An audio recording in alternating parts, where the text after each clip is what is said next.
Husband और family, माँ बाप के लिए, ठीक है। अब आप अपने लिए पैसा नहीं कमा रहे हो, मतलब अपने ऊपर पैसा खर्च नहीं करोगे आप, ठीक है ना।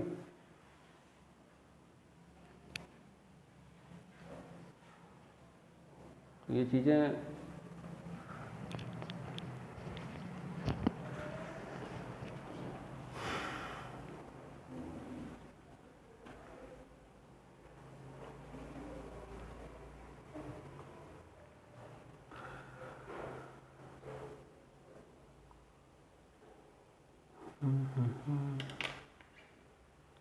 ज्योति मैडम को मोबाइल कहाँ से खुलता है यार, हमें नहीं पता है, जाना पड़ेगा फिर से हमें। बड़ा कंसल्ट कर दिए यार।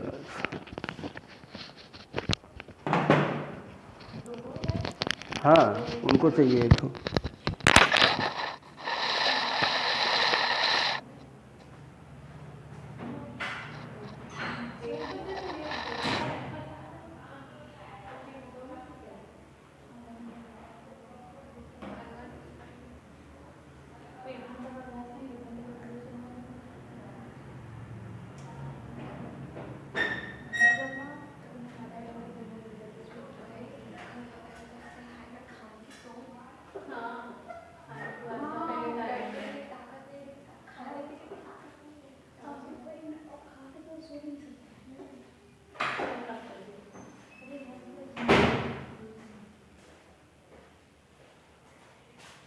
और आपके और क्या बोलते हैं आप लोग का, और क्या सब्जेक्ट चल रहा है?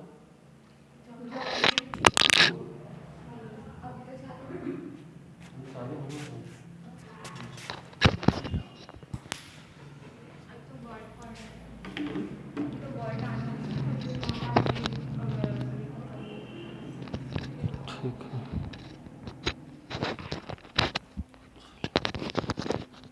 घर में कितना पढ़ते हो, कितनी देर, कितने घंटे, सही बताए।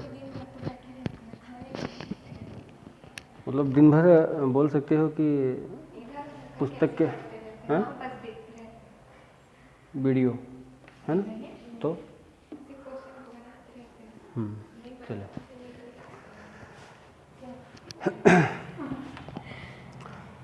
चलो आज देखते हैं, कल हमने पहाड़ा कहाँ तक देखा था भाई, 5। तो एक बार फिर से रिवीजन कर लेते हैं पहले।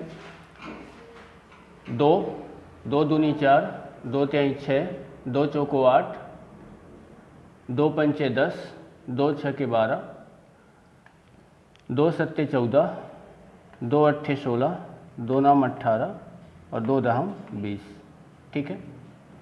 आगे 3 एकम 3, 3 दूनी 6, 3 तिहाई 9, 3 चौको 12, 3 पचे 15, 3 छंग 18, 3 सते 21, 3 अट्ठे 24, 3 नौ 27, 30 दहम 30, ठीक है। ये 3 का हो गया।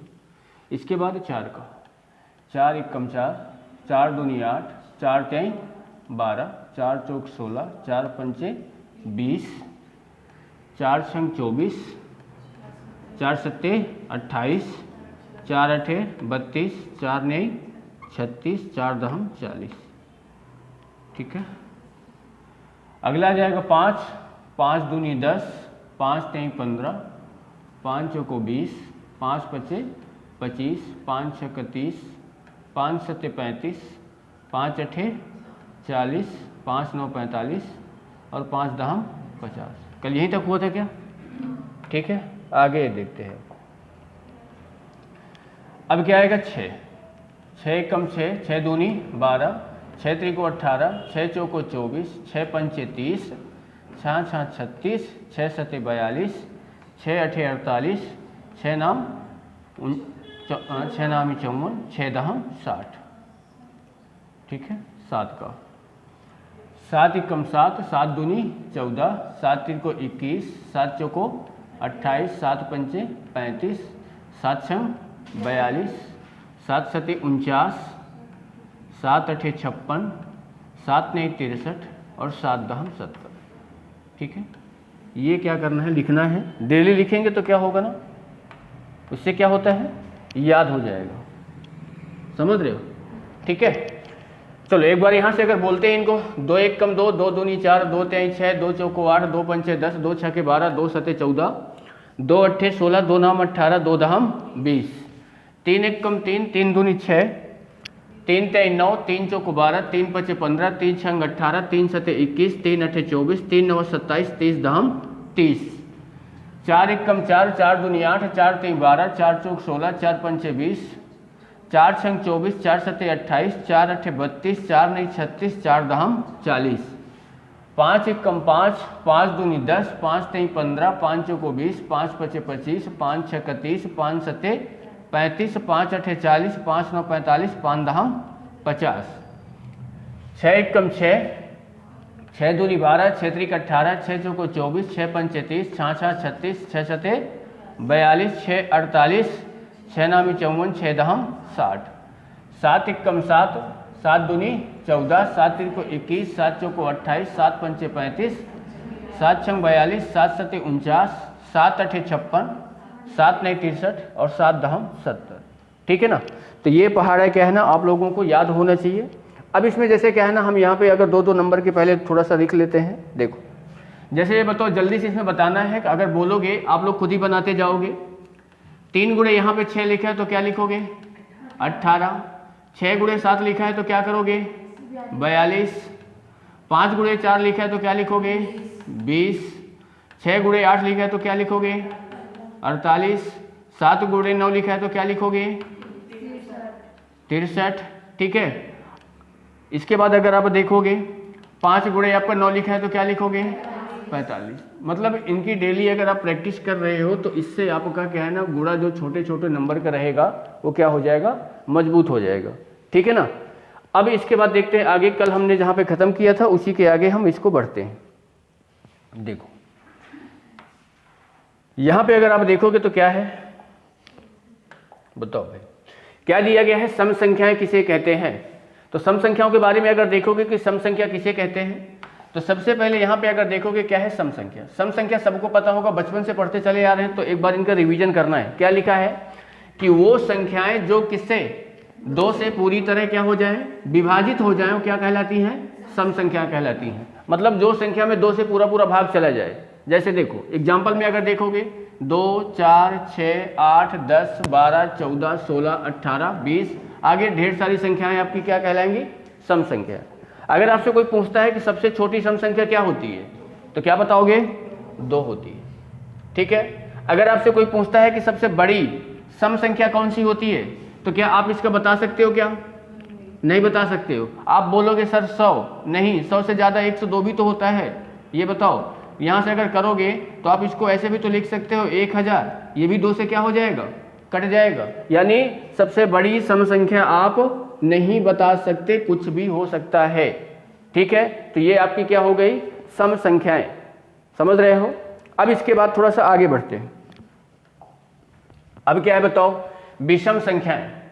विषम संख्या क्या कहती हैं, यानी इन्हें क्या कहा जाता है, वो संख्याएं जो 2 से पूरी तरह विभाजित नहीं होती हैं, वो क्या कहलाती हैं, विषम संख्या कहलाती है। जैसे आपसे ये बोला जाएगा, देखो क्या दिया है, 1 3 5 7 9 11 13 15 17 और 19, ये क्या कहलाएंगी, विषम संख्या।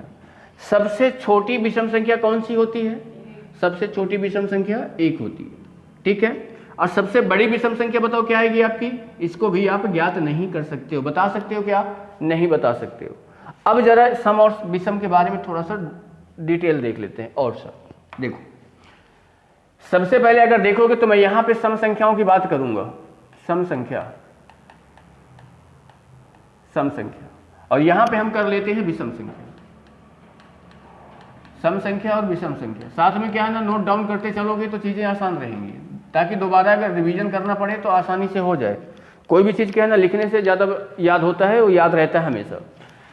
सम संख्याओं के बारे में अगर आप देखोगे तो सम संख्या 2 होती हैं, 2 4 6 8 10 12 14, आगे डैश डैश डैश बढ़ते जाओगे। विषम संख्याओं के बारे में अगर देखोगे तो विषम संख्या कहाँ से स्टार्ट होती है, बोलोगे 1 है, 3 है, 5 है, 7 है, 9 है, 11 है, 13 है, ये आपकी विषम संख्याएं हो गई। ठीक है। अब इन दोनों में से मेरा सबसे पहला पॉइंट ये रहेगा, अब इसको मेरी बात को समझना क्या है। अगर मैं आपसे बोलूं कि सम संख्या और विषम संख्या, सम संख्या और विषम संख्या में दोनों में, या आप अलग अलग कर लो तो ज़्यादा समझ में आएगा। यानी आप ये अक्ष को अगर बोलेंगे कि दो लगातार सम संख्याओं में दो लगातार सम संख्याओं में कितने का अंतर होता है, कितने का डिफरेंस होता है, अंतर होता है। अब देखो, यानी दो लगातार सम संख्याएं आप कोई भी ले लो, उसमें अगर आपको निकालना है कि इनमें कितने का डिफरेंस रहेगा, कितने का अंतर रहेगा, तो आप देख लो। आप बड़ी वाले में से छोटे वाले को माइनस करके बताओ कितने का अंतर आ रहा है। यहां भी बताओ कितने का, 2 का। कोई भी लगातार की संख्याएं आपको लेनी है, आप ऐसे नहीं करोगे कि यहाँ पे आप 10 ले लो, यहाँ पे आप 10 ले लो, यहाँ पे आप 18 ले लो, बोलोगे कि इसमें अंतर तो 8 का है। ये लगातार नहीं है। लगातार मतलब 10 के बाद क्या आएगी, 12। इनमें अंतर कितने का आ रहा है, 2 का। तो दो लगातार सम संख्याओं के बीच में अंतर हमेशा कितने का प्राप्त मिलता है, 2 का मिलता है। ठीक है। अगला पॉइंट, अगर ध्यान देंगे क्या है कि दो लगातार विषम संख्याएं, दो लगातार विषम संख्याओं में कितने का डिफरेंस होता है, कितने का अंतर होता है। इसमें भी अंतर कितने का होगा, 2 का। अब देख लो, 3 में से 1 घटाओगे तो क्या आएगा भाई, 2 आएगा। 5 में से 3 घटाओगे तो क्या आएगा, 2 आएगा। 7 में से 5 घटाएंगे तो 2 आएगा। 9 में से 7 घटाएंगे तो 2 आएगा। यानी सम और विषम संख्याएं में जो अंतर आपको प्राप्त मिलेगा तो कितने का आएगा, 2 का प्राप्त होता है। ठीक है। अब आगे थोड़ा सा और बढ़ते हैं। जैसे यहां पे हम अगर बात करें सम संख्याओं की, मैंने यहां पे 2, 4, 6, 8, 10, 12 डैश डैश डैश आगे बढ़ोगे। ठीक है। ये बताओ कि अगर मैं यहां पे 2 को 4 में जोड़ रहा हूं, 2 को 4 में जोड़ रहा हूं, तो क्या मिलेगा आपको, 6 मिला। ये 6 आपको क्या प्राप्त हुआ, सम संख्या मिला कि नहीं। ठीक है। यहीं पे मैं एक ले लेता हूं ऐसा समझने के लिए कि मैंने यहां पे ले लिया 1, 3, 5, 7, 9। ये कौन सी संख्या हमारी हो गई, विषम संख्या। अगर मैं सम संख्या मैंने 2 ले लिया और एक मैंने विषम संख्या कोई भी आप ले लो, मैंने 3 उठा लिया, इन दोनों को जब आप जोड़ोगे तो बताओ आपको क्या मिलेगा। यानी बताओ दोनों को जोड़ोगे तो क्या आएगा, 5 आएगा। और 5 आपका क्या है, विषम संख्या। यानी आपको यहां से ये पता चल रहा है कि अगर आप सम संख्या में से सम संख्या को जोड़ रहे, सम संख्या में से विषम संख्या को जोड़ोगे तो क्या मिलेगा, विषम संख्या प्राप्त होती है। अगर आप सम संख्या में से सम संख्या को जोड़ रहे हो, सम संख्या में से सम संख्या को जोड़ रहे तो क्या प्राप्त होता है, सम संख्या प्राप्त होती है। अब देखो, अगर आप विषम संख्या में विषम संख्या को ऐड करोगे, विषम संख्या में विषम संख्या को ऐड करोगे, जैसे विषम संख्या कोई भी ले लो, 5 ले लो और मैंने यहां पे 7 ले लिया, दोनों को जोड़ोगे तो 12 मिलेगा। 12 आपका क्या है भाई, सम संख्या है। 12 आपका क्या है, सम संख्या है। यानी विषम संख्या में से विषम संख्या को आपको जोड़ने पर सम प्राप्त होता है, सम में से सम जोड़ने पर सम प्राप्त होता है, सम में से विषम जोड़ने पर विषम प्राप्त होता है। यही बात आती है घटाने में। अब जब घटाने की कंडीशन आएगी तो यहीं पे इसको समझ लेते हैं। जैसे घटाने का है, बताओ, यानी सम संख्या में से, सम संख्या में कोई बड़ी से ले लेता हूं 10, इसमें मैं एक सम संख्या 6 को घटाऊंगा, तो बताओ 10 में से 6 घटाओगे तो क्या आएगा, 4। और 4 आपकी क्या है, सम संख्या। मतलब जोड़ने और घटाने में दोनों सेम चीज प्राप्त होता है। ठीक है। सम संख्या में से विषम संख्या को अगर घटाओगे, सम संख्या कोई भी ले लो, मैंने ले लिया 12, 12 में से अगर आप कोई विषम संख्या 3 घटा रहे हो तो बताओ क्या प्राप्त होगा। 12 में से 3 जाएगा तो क्या आएगा, 9। और 9 क्या है, विषम संख्या। मतलब घटाने और जोड़ने में दोनों में कंडीशन सेम जा रही है।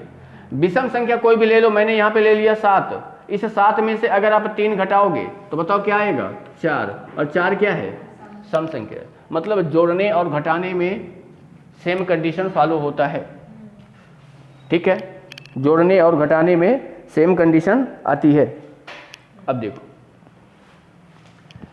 आगे देखते हैं, यहां पे हम कर लेते हैं बुरे वाली बात।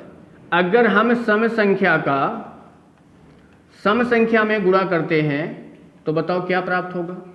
सम संख्या कोई भी ले लो, मैंने सम संख्या ले लिया 4, इसमें मैं गुणा कर रहा हूं एक सम संख्या 6 का, बताओ कितना आएगा 24 क्या है आपका सम संख्या है, ठीक है। एक मैंने लिया सम संख्या, सम संख्या में मैं गुणा कर रहा हूं विषम संख्या का, सम संख्या में मैं गुणा कर रहा हूं विषम संख्या का। सम संख्या कुछ भी ले लो, मैंने यहां पे ले लिया 6 और विषम संख्या मैंने ले लिया 3, गुणा करोगे तो बताओ क्या मिलेगा आपको 18। 18 आपका क्या है सम संख्या है, ठीक है। मैंने एक ले लिया यहाँ पे विषम संख्या, मैंने यहाँ पे ले लिया भाई विषम संख्या, विषम संख्या, और विषम संख्या का गुणा मैं विषम संख्या में कर रहा हूं। तो यहां से देखो विषम संख्या कोई भी आप उठा लो, मैंने यहाँ पे 3 उठा लिया और 3 का गुणा मैं 5 में करूंगा तो बताओ क्या प्राप्त होगा 15, और 15 क्या है आपका विषम संख्या है, ठीक है। यानी आप इसको याद कर सकते हो कि सम का गुणा सम ही प्राप्त होता है, विषम का गुणा विषम आता है, और सम और विषम का गुणा सम आता है। समझ रहे भाई बात को। ये आपके जोड़ने की कंडीशन में बनता है, और ये आपकी जोड़ने और घटाने दोनों की कंडीशन में, ये आपका दोनों का गुणा करने की कंडीशन में बनता है। इतनी चीजें आपको पता होना चाहिए, ठीक है। सम संख्याएं विषम संख्याएं एकदम छोटी चीजें होती हैं, ये चीजें आपको पता होना चाहिए, ठीक है। अब यहां पे मैं एक क्वेश्चन अगर आप लोगों को दूं कि मैंने यहां पे एक सिंपल सा क्वेश्चन ये लिख दिया, एक कौन सी संख्या होती है, एक कौन सी संख्या होती है, एक कौन सी संख्या होती है। मैंने यहां पे आपके 4 ऑप्शन दे दिए, भाज्य संख्या, 4 ऑप्शन दे दिए, भाज्य संख्या, दूसरा ऑप्शन मैंने दे दिया अभाज्य संख्या, अभाज्य संख्या, तीसरा ऑप्शन मैंने यहां पे आपको दे दिया सम संख्या, सम संख्या, और चौथा ऑप्शन मैंने आपको दे दिया विषम संख्या, विषम संख्या। ये 4 ऑप्शन है, तो बताओ आपका आंसर क्या जाएगा भाई। भाई एक जो होता है भाज्य नहीं है, अभाज्य भी नहीं है, सम संख्या भी नहीं है, क्या है ये सिर्फ और सिर्फ एक विषम संख्या है। क्यों? क्योंकि भाज्य संख्याएं कहां से स्टार्ट होती हैं 2 से, 2 3 5 7 ऐसे।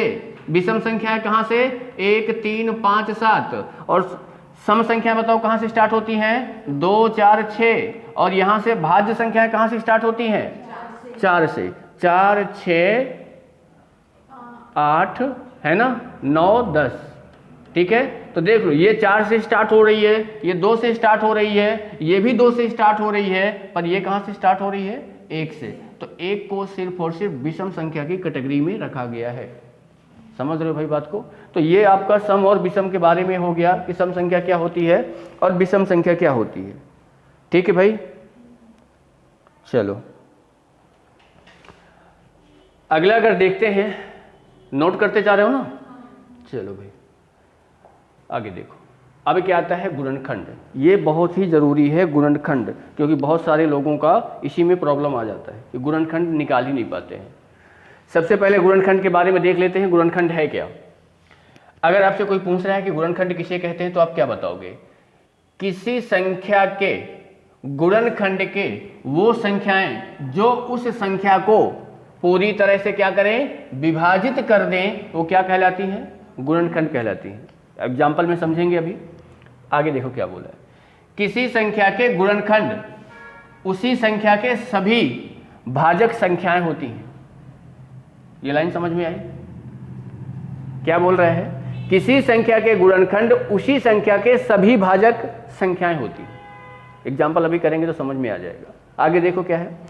प्रत्येक संख्या कम से कम एक व स्वयं से अवश्य क्या होनी चाहिए, विभाजित होनी चाहिए। एग्जाम्पल, इसके एग्जाम्पल देखो ये दिया गया कैसे, जैसे 12 है, ये बताओ 12 एक से कटेगा और 12 से भी कटेगा, तो मतलब पूरी तरह से क्या है, विभाजित है। मतलब कोई भी संख्या है कम से कम वो कितने से कटेगी, एक से कटेगी और स्वयं से कटेगी। ठीक है, अब इनका मतलब समझ लेते हैं कि इनका मतलब क्या है। इनका मतलब ये है कि जैसे आप यहाँ पे ये समझ लो कि कोई भी एक संख्या ले लो, जैसे मैंने यहाँ पे ले लिया, कोई भी संख्या उठाओगे, मैंने यहाँ पे उठा लिया 12 ही तो ले लो। ये बताओ 12 के अगर आप गुणनखंड करोगे, मतलब 12 के आपको ऐसे गुणनखंड निकालना है जो सबसे डिवाइड हो जाए 12, तो आप बोलोगे सर पहला क्या आएगा 1, दूसरा क्या आएगा 2, तीसरा क्या आएगा 3, चौथा क्या आएगा 4, पांचवा क्या आएगा 6 और आखिरी में क्या आएगा 12। यानी ये जितने भी हैं संख्याएं, ये सभी 12 के क्या हैं, फैक्टर कहलाएंगे। समझ रहे हो? यानी अगर आपसे पूछेगा कि 12 के कितने फैक्टर हैं, तो आप बोल सकते हो कि इतने सारे 12 के फैक्टर बनते हैं। दूसरी लाइन यहाँ पे समझ में आ जाएगी कि किसी भी संख्या के गुणनखंड उस संख्या के भाजक होते हैं। जैसे आपकी संख्या ये है कि नहीं? जैसे आपने भाग सीखा होगा तो ऐसे भाग सीखते हो, इसको क्या बोलते हैं, भाजक। ये क्या है आपका, भाज, है कि नहीं? भाजक मतलब ये आपकी संख्या है कि नहीं है? यहां पे 12 रखोगे, अब भाजक में किसी भी संख्या का भाग दे दो, भाज्य क्या हो जाएगा, डिवाइड हो जाएगा। तो वही ये बोल रहा है कि किसी संख्या के गुणनखंड संख्या के सभी क्या होते हैं, ये जितने भी सारे हैं वो क्या, इसके क्या है, ये भाजक हैं। आ रही बात समझ में? ठीक है, जैसे मान लो कि और एग्जांपल देख लेते हैं। देखो जैसे ये बताओ, आपने 18 लिखा, अगर आपसे पूछ रहा है 18 के गुणनखंड कौन कौन से हैं, 18 के गुणनखंड, तो आप बोलोगे सर 18 के गुणनखंड, 18 जो है 1 से कटेगा, 18 जो है 2 से कटेगा, 18 जो है 3 से कटेगा, 18 जो है 6 से कटेगा, 18 जो है 9 से कटेगा और 18 जो है 18 से कटेगा। पूरा पूरा कटना चाहिए। यानी ये जो है ये इसके क्या हैं, सारे गुणनखंड हैं और क्या है, भाजक है। अगर इन सभी का भाग इसमें दिया जाएगा तो पूरा पूरा कट जाएगा, तो वो क्या कहलाएगा, भाजक कहलाएगा। अब कोई भी संख्या होगी, जैसे ये देखो 18 है, 18 देख लो 1 से भी कट रहा है और स्वयं से भी कट रहा है। हो रहा है कि नहीं हो रहा? मतलब कोई भी संख्या कम से कम एक और स्वयं से करती ही करती है। और जो ऐसी संख्याएं होती हैं, जैसे मान लो, तो उन संख्याओं को किस कैटेगरी में रखा गया है, अभाज्य संख्याओं की कैटेगरी में रखा गया है। जो एक और स्वयं से कटेगी, इसको मैंने कल बताया था। जैसे आप ले लो 17, बताओ 17 को सिर्फ एक ही काट सकता है और 17 को स्वयं 17 काट सकता है। ठीक है, तो ये आपकी क्या हो जाती है भाई, गुणनखंड। अब गुणनखंड में भी बहुत सारी चीजें आपको आएंगी, थोड़ा सा आगे बढ़ते हैं, ध्यान दो। बताओ यहां पे आपको इनको गुणनखंड करना है। बताओ 10 के गुणनखंड क्या क्या होंगे, 10 के गुणनखंड क्या क्या होंगे, बताओ। 10 पहला किसको काटेगा, एक काटेगा 10 को, दूसरा 2, तीसरा 5, चौथा 10। यानी 10 के कितने गुणनखंड होते हैं, 4, 1, 2, 5 और 10। ठीक है, बताओ 26 के आपको गुणनखंड निकालना है। 1 से कटेगा, 2 से कटेगा, 13 से कटेगा और 26 से कटेगा। कटेगा कि नहीं कटेगा? यानी ये 26 के इतने सारे गुणनखंड होते हैं। ठीक है, इसके बाद 36 दिया है। अब इसमें कंफ्यूजन नहीं होना है। अगर आपको पहाड़ा याद है ना, तो आप आसानी से गुणनखंड निकाल सकते हो। पहाड़ा याद नहीं है तो गुणनखंड नहीं निकलेंगे। बताओ 1 से कटेगा, 1 से हर संख्या कटेगी, कोई भी हो। 1 से कटेगा, 2 से कटेगा, 3 से कटेगा, 4 से कटेगा, 6 से कटेगा, इसके बाद 9 से कटेगा, आगे बताओ 12 से कटेगा, आगे बताओ 18 से कटेगा और बताओ 36 से कटेगा। किससे कटेगा भाई? 36 से कटेगा। समझ रहे हो? अगला नंबर क्या हो जाएगा? 36। और किसी से कटेगा क्या? देखो इतने सारे गुणनखंड हो गए। अब इन सारों में से आपको पता होना चाहिए, सारे ये आपको निकालना चाहिए। बताओ पहाड़ा अगर याद होगा, ये बताओ ये 36 जो है ना, ये बोल सकते हो कि इन सभी के पहाड़े में आता होगा कि नहीं आता होगा? ठीक है, तो इसीलिए बोल रहे हैं कि पहाड़ा आपको इम्पॉर्टेंट है, पहाड़ा याद आना चाहिए। ठीक है, चलो देखो इसके बाद देखो आपका अगला क्या दिया है नंबर 48 48, समझ रहे भाई, 48 दिया। 48 को अगर आप देखोगे, बताओ सबसे पहले बताओ किससे कटेगा, 1 से, फिर 2 से, फिर 3 से, फिर 4 से, फिर इसके बाद 6 से, इसके बाद 8 से, इसके बाद 12 से, इसके बाद 16 से, इसके बाद 24 से, इसके बाद 48 से। 1 से काटोगे कट जाएगा, 2 से काटोगे कट जाएगा, 3 से काटोगे कट जाएगा, 4 से काटोगे कट जाएगा, 6 से काटोगे तो कट जाएगा, 8 से काटोगे तो कट जाएगा, 12 चौक 48 होता है, 16 थी 48 होता है, 24 दूनी 48 होता है, 48 एक कम 48 होता है कि नहीं। तो इतने सारे हो गए, समझ रहे हो। अब ये 60 और 72 का आप लोग बताओ क्या आएंगे। 60 और 72 के गुणनखंड आप लोगों को निकालना है, क्या आएंगे।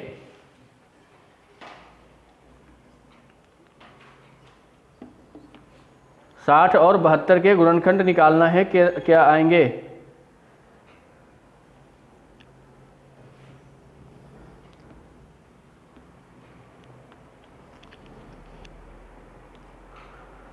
बताओ भाई, ऑनलाइन वाले भी बताओ, जल्दी से कमेंट करके बताओ।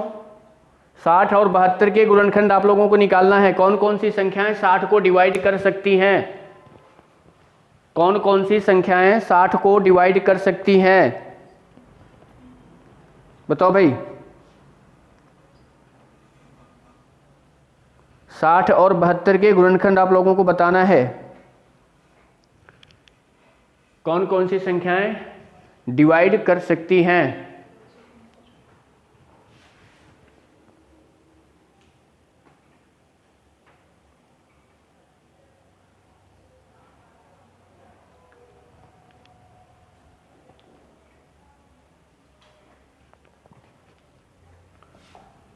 कौन कौन सी संख्याएं डिवाइड कर सकती हैं।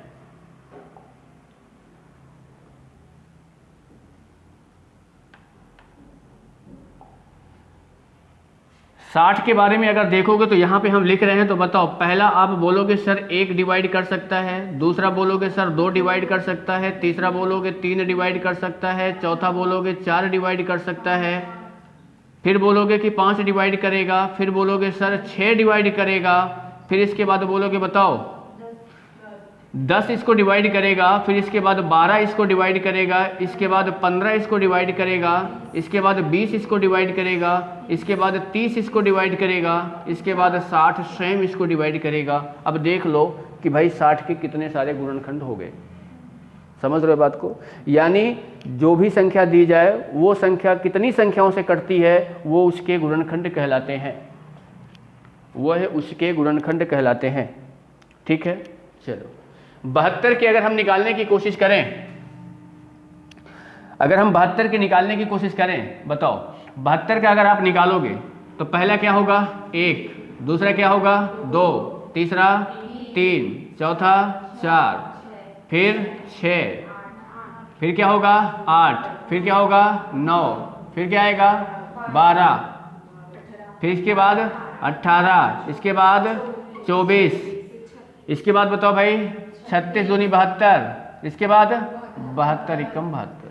देखो इतने सारे हैं, और ये सारी चीज़ की जब आप संख्याएं लिख के प्रैक्टिस करोगे तो ऑटोमेटिक याद हो जाएगा। ये सब आपके ये जितने सारी चीज़ें हैं ना, सब पहाड़े के अंतर्गत सारी चीज़ें आती कि नहीं आती हैं।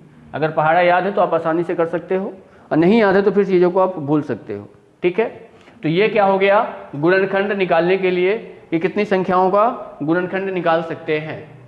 ये तो देखो छोटी संख्याएं हैं, बड़ी संख्याओं का निकालना होगा तो थोड़ा सा क्या लगेगा, टाइम लगता है कि नहीं लगता है। ठीक है, चलो देखो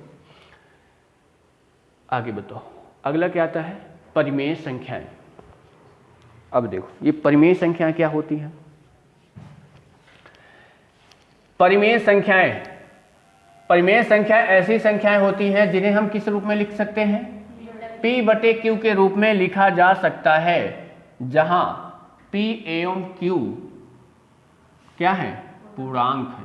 पूर्णांक के बारे में मैंने कल बताया था, कल या परसों की क्लास में हुआ था। पूर्णांक क्या होता है बताओ, क्या होती हैं पूर्णांक संख्याएं? जीरो से शुरू होने वाली संख्या पूर्णांक होती हैं। वो तो पूर्ण संख्याएं कहलाती हैं। पूर्णांक संख्याएं माइनस और यानी निगेटिव और पॉजिटिव नंबर मिलाने से और जीरो को ले लेने से कौन सी संख्याएं बनती हैं? पूर्णांक संख्याएं बनती हैं। ठीक है, यानी निगेटिव नंबर और पॉजिटिव नंबर और जीरो कौन सी संख्या कहलाती हैं? पूर्णांक। ठीक है, तो यानी कोई भी संख्या, यानी वहां पे Q जो है जीरो नहीं होना चाहिए। अब जैसे एक बात बताओ कि अगर आप यहाँ पे 3/5 रख दिया तो ये आपका P है और ये आपका क्या है? Q है। P/Q के रूप में लिखा है। इसका मान निकालोगे तो कुछ ना कुछ मान आएगा। पर आप अगर यहाँ पे 3 क्या कर दिया? 0। मैंने बताया था कि जब किसी संख्या में 0 का भाग देते हैं तो क्या आएगा? क्या आएगा? अनंत आता है। तो यानी Q का मान 0 नहीं होना चाहिए। एग्जाम्पल में देख लो, 4 है, 8 है, 11 है, -3 है, -7 है, -12 है, 2/5 है, 4/9 है, 8/5 है, 7/3 है। ये सभी संख्या क्या कहलाती हैं? परिमेय संख्या कहलाती हैं। दूसरा देखो यहाँ पे क्या लिखा हुआ है, परिमेय संख्या अंश और हर के रूप में होती है। बताओ, जैसे आप ये बताओ कि यहाँ पे आप लिख दिया 5, नीचे आपने लिख दिया 9, इसको आप क्या बोलते हो? अंश। और ये आपका क्या रहता है? हर। मतलब अंश और हर के रूप में होती हैं। क्या कहलाती हैं? रूप में होती है। अंश और हर दोनों क्या होना चाहिए? पूर्णांक होना चाहिए। अगर पूर्णांक नहीं है तो वो क्या? परिमेय संख्याएं नहीं कहलाएंगी। ठीक है, चलो अगला देखो क्या है, महत्तम समापवर्तक क्या बोलते हैं? जो आप लोगों को, बहुत सारे लोगों को अगर देखोगे ना तो ये वाला पार्ट एकदम वीक रहता है। महत्तम समापवर्तक जिसको हम क्या बोलते हैं? HCF, है ना, हाईएस्ट कॉमन फैक्टर। HCF हम इसको बोलते हैं HCF, या लोग इसको क्या बोलते हैं? मासा। यही तो बोलते हैं ना, मासा। ठीक है, HCF के बारे में आज अच्छे से जानने की कोशिश करेंगे। HCF क्या होता है, क्योंकि HCF एग्जाम में बहुत सारी चीज़ों को जगह यूज हो जाता है। ठीक है, बताओ HCF होगा क्या? 2 या 2 से अधिक संख्याएं के सम अपवर्तकों में से प्रत्येक बड़ा सम अपवर्तक उन संख्याओं को क्या कहलाता है? महत्तम समापवर्तक कहलाता है। क्या ये जो थ्योरी लिखी है समझ में आई? नहीं आई होगी, क्योंकि ये आपकी किताबी भाषा वाली है। ठीक है, नॉर्मल चीजें हम ऐसे समझते हैं। नॉर्मल चीजें कैसे? एग्जाम्पल में अगर देखोगे तो एग्जाम्पल, जैसे मान लो कि हम एक छोटा सा एग्जाम्पल ले लेते हैं। जैसे मान लो मैंने आपको दे दिया 6, दूसरा मैंने आपको दे दिया 12। अब मैंने आपसे पूछा कि इसका HCF बताओ क्या होगा? HCF बताओ क्या होगा? तो HCF का मतलब क्या होता है कि जो भी जितनी भी संख्याएं दी जाएं उन संख्याओं में जो सबसे बड़ा नंबर होगा, जो दोनों नंबरों को क्या करे? डिवाइड कर सके। ये बताओ, ये जो 6 है, 6 के अगर आप गुणनखंड करोगे तो 1 आएगा, दूसरा क्या आएगा? 2 आएगा, तीसरा क्या आएगा? 3 आएगा, इसके बाद क्या आएगा? 6 आएगा। आएगा कि नहीं आएगा? यहाँ देखो, 12 के गुणनखंड करके देखो, बताओ क्या आएगा? 1 आएगा, 2 आएगा, 3 आएगा, 4 आएगा, 6 आएगा, 12 आएगा। आएगा कि नहीं आएगा? अब आपको देखना है दोनों के गुणनखंड में जो सबसे बड़ा नंबर दिया हो वही उसका HCF कहलाता है। बताओ, यहां पे देखो, 1 दोनों में है, छोटा है, 2 दोनों में है, छोटा है, 3 दोनों में है, छोटा है, पर 6 क्या है? बड़ा है सबसे, और दोनों में मिल रहा है, तो इसका HCF क्या हो जाएगा? 6 हो जाएगा। ठीक है, तो यानी वही HCF कहलाता है कि जो दी गई संख्याओं को पूरा पूरा विभाजित कर सके। जैसे ये बताओ, मैंने यहाँ पे लिखा 5, मैंने यहाँ पे लिखा 20, इन दोनों का HCF निकालना है। क्या आएगा? 5, क्योंकि 5 जो है 5 को भी डिवाइड कर देगा, 5 जो है 20 को भी डिवाइड कर देगा। अब इसका HCF 20 मत ले लेना, नहीं तो 20 क्या हो जाएगा? 5 को डिवाइड नहीं कर पाएगा। समझ रहे हो भाई बात को? ठीक है, तो अब जैसे यहाँ पे देखो, इनका HCF हमको निकालना है, इन संख्याओं का HCF निकालना है। तो अब इन संख्याओं का HCF देखो, मैंने क्या लिखा? 48, 64, 72। इसके HCF क्या रहा है? 8। कैसे 8 आएगा? ध्यान दो, अगर आपको इनका क्या करना है, निकालने के कई सारे तरीके होते हैं। समझ रहे हो बात को? पहले हम इसको नॉर्मल तरीके से अगर देखेंगे, 48 जैसे लिखा है, गुणनखंड करना आता है। सबसे पहले आप 2 से भाग करते हो, 2 से भाग करोगे तो क्या आएगा 24, फिर इसके बाद किससे भाग करोगे 2 से, 2 से तब तक भाग करते रहेंगे जब तक भाग जाता रहेगा। क्या आएगा यहाँ पे 12, इसके बाद किससे 2 से कितना आएगा 6, इसके बाद किससे 2 से कितना आएगा 3, इसके बाद किससे 3 से कितना आएगा 1, आएगा कि नहीं आएगा। यानी भाग हम तब तक देते रहते हैं जब तक क्या हो जाए भाई, जब तक 1 ना आ जाए। ठीक है, आगे देखो, यहां हमने लिखा क्या 64। अब 64 को हमको करना है, बताओ सबसे पहले किससे काटोगे 2 से, कितना आएगा 32, इसके बाद 2 से बताओ कितना आएगा 16 दूनी 32, फिर 2 से करोगे तो क्या आएगा 8 दूनी 16, फिर 2 से करोगे तो क्या आएगा 4 दूनी 8, फिर 2 से करोगे तो क्या आएगा 2, इसके बाद फिर किससे करोगे 2 से तो कितना आएगा 1। ठीक है, ये आपको 64 का हो गया। इसके बाद आप आ जाते हैं 72। ये बताओ किससे करेंगे इसको 2 से, 2 से करेंगे तो क्या आएगा 36, इसके बाद 2 से करो 18, इसके बाद फिर 2 से करो कितना आएगा 9। अब 9 कटेगा क्या 2 से 3, 3 तिहाई 9, इसके बाद बताओ 3 से 3 एक कम 3, आया कि नहीं। अब हमने तीनों संख्याओं का अलग अलग गुणनखंड कर दिया। ये बताओ एचसीएफ में आपको ये चीज ध्यान देना है कि जहां पे तीनों संख्याओं कॉमन दिखें, ये बताओ 1 2 यहां पे है, 1 2 यहां पे है और 1 2 यहां पे है, इन तीनों को एक कॉमन करके 1 लिखा। 1 2 यहां पे है, दूसरा 2 यहां पे है, तीसरा 2 यहां पे है, तो एक और 2 आ गया। ठीक है, इसके बाद देखो 1 2 और है, यहां भी 1 2 है, यहां भी है क्या बिल्कुल है, तो 1 2 और आ गया। अब ध्यान देना आगे, क्या यहां पे 2 तो है, यहां पे है क्या बिल्कुल है, पर यहां पे है क्या नहीं है, तो ये नहीं होगा।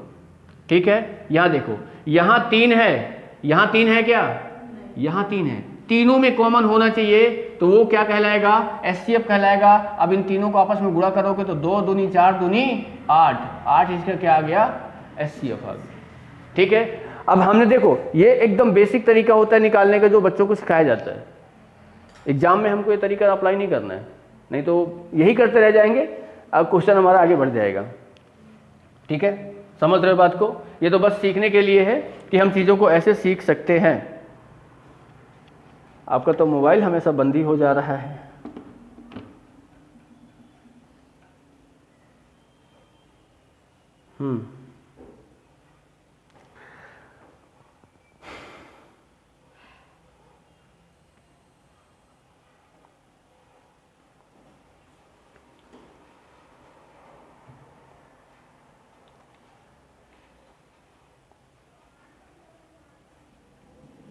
चलो भाई, इसके बाद अगला देखते हैं आगे क्या आएगा।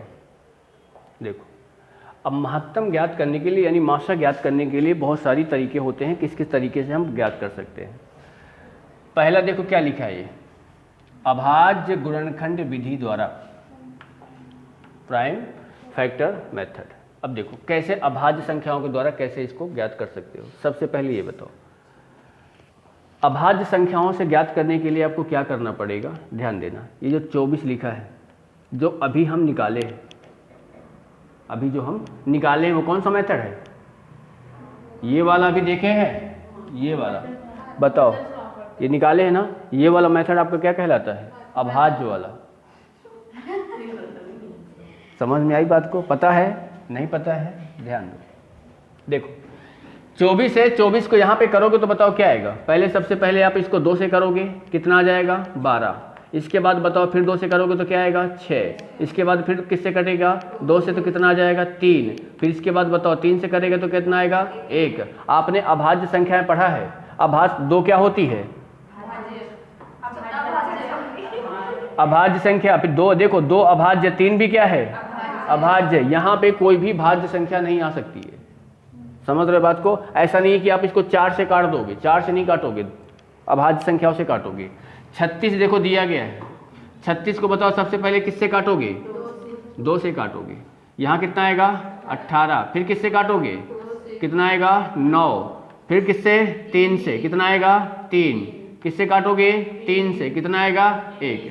देखो 2 भी अभाज्य है, ये 2 भी अभाज्य है, ये 3 अभाज्य है और ये 3 अभाज्य है। इसके बाद 60, ध्यान देना। 2 से पहले करो कितना आएगा? 30। 2 से करो कितना आएगा? 15। 2 से करो कितना आएगा? 2 से अब नहीं कटेगा तो किससे कटेगा? 3 से। कितना आएगा? 5। यहाँ करोगे तो क्या आएगा? 5। 2 अभाज्य कि नहीं है?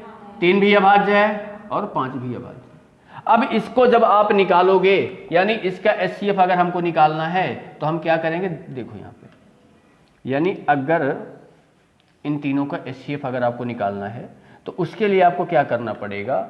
ये बताओ, इसके जितने 24 के जितने भी सारे गुणनखंड आपको दिखाई दे रहे हैं, यही तो दिख रहे हैं ना, इनको यहाँ पे आप लिख लो। कौन कौन से बोलो भाई? 2 गुणे 2 गुणे 2 गुणे 3, यही है कि नहीं है? 2 गुणे 2 गुणे 2 गुणे 3। इसके बाद बताओ 36 के आपको बताओ कौन कौन से हैं?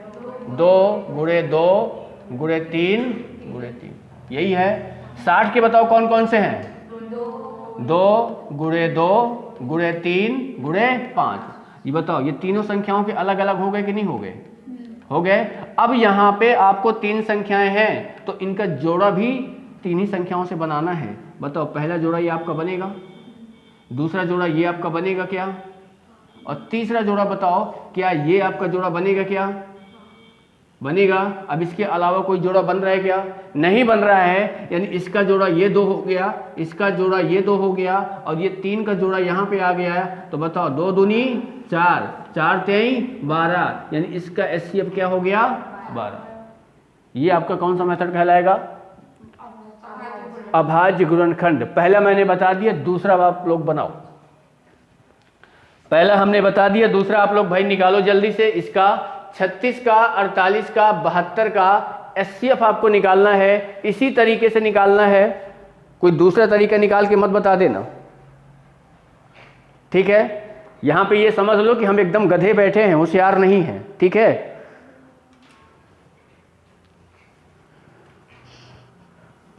समझ रहे भाई?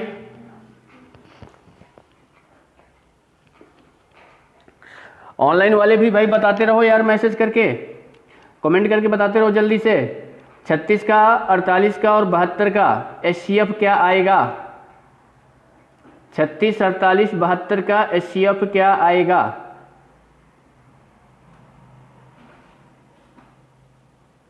इसी तरीके से आपको निकालना है।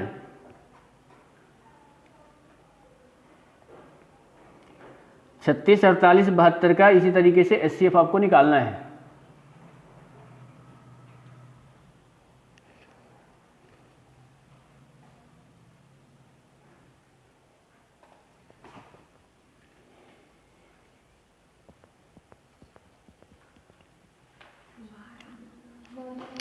कितना आ रहा है? 12 आ रहा है, ठीक है? देखो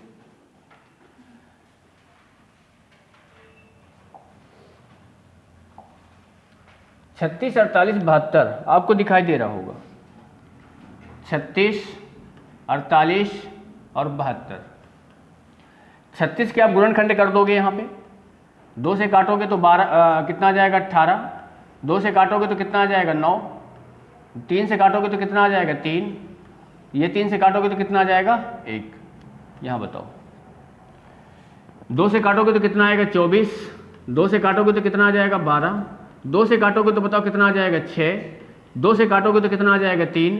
और 3 से काटोगे तो कितना आ जाएगा? 1। देखो, इसको बहुत सारे लोग ऐसे भी कर देते हैं कि जैसे मान लो कि यहाँ पे आपको 48 दिख गया तो लोग इसको डायरेक्टली किससे काट देंगे? 8 से।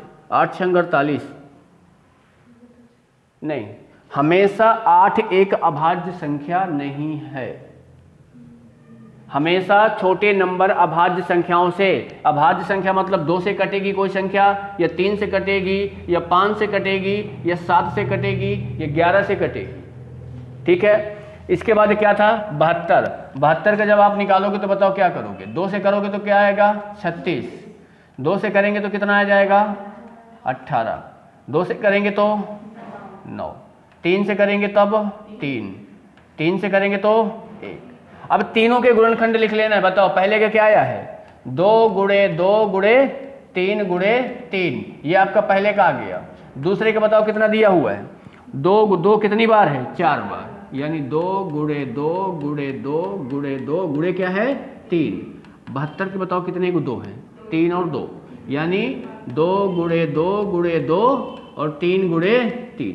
अब यहाँ पे आपको क्या बनाना है, इनका पेयर बनाना है। एक पेयर आपका 2 के साथ ये बनेगा, यहाँ पे 2 आ गया। एक 2 के साथ पेयर आपका ये बनेगा, ये 2 आ गया। अब बताओ यहाँ पे इसका पेयर 3 के साथ बनेगा क्या, ये बन जाएगा, 3 आ गया। और किसी का पेयर बन रहा है क्या, बोलोगे सर यहाँ पे 2 का पेयर बन रहा है पर आगे नहीं बन रहा, यानी तीनों में होना चाहिए। मतलब जितनी भी संख्याएं हैं सभी में पेयर बनना चाहिए। तो बताओ 2 दूनी 4 3 12, ये क्या आ गया, इसका HCF 12 आ गया। समझ में आ रही बात को, ठीक है। तो ये आराम से सीखना है, ऐसा नहीं है। जब आप एग्जाम में बनाओगे तब चीज़ों को अलग तरीके से करेंगे वहाँ भी, ठीक है। चलो।